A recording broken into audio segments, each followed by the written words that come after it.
बिस्मिल्लाहिर्रहमानिर्रहीम।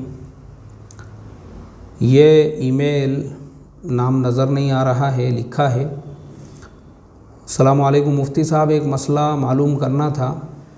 मुंबई पुणे हाईवे पर जो टोल गेट लगता है वो रोड आधा गवर्नमेंट का है, आधा प्राइवेट कंपनी का है। तो अगर हम उस टोल पे बिना पैसे दिए आगे बढ़ जाते हैं और वो रास्ता इस्तेमाल करते हैं तो ये क्या हमारे लिए जायज़ है?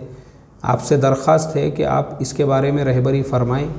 ये अदी ख़ान जो है नाम नज़र आ रहा है, वो बेचारे ने अपना नाम, अपने शहर का नाम नहीं लिखा। नाम लिखते जाओ भाई, अपना नाम, अपने शहर का नाम। आप जो मसला पूछ रहे हों, यह कोई ऐसा प्राइवेट मसला नहीं है आपका, ये आम मसला है। ये तो पहले तो मैं आपको ये बता दूं कि वो आधा रोड गवर्नमेंट का है या आधा प्राइवेट है, इससे कोई मतलब नहीं है।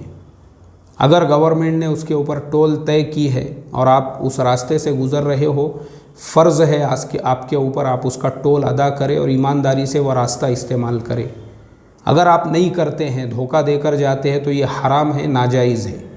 बहुत सारे लोग हमारे यहाँ पर फजूल खर्ची करते हैं दूसरे चीज़ों में, और रेलवे का टिकट निकालते नहीं हैं, और घरों के अंदर जो है, जो गवर्नमेंट की बिजली यूज़ करते हैं, वो मीटर में काड़ी करके उसका रेट कम करते हैं। अरे हराम है, नाजायज़ है ये सब चीज़ें।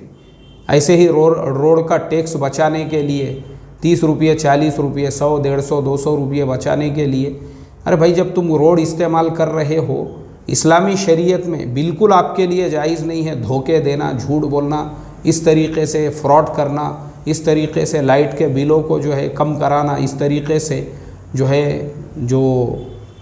दूसरी और भी चीज़ें हैं, ट्रेन वगैरह में बग़ैर टिकट के सफ़र करना हराम और नाजायज़ है। अल्लाह हिफाजत फरमाए। अस्सलामु अलैकुम व रहमतुल्लाहि व बरकातुहू।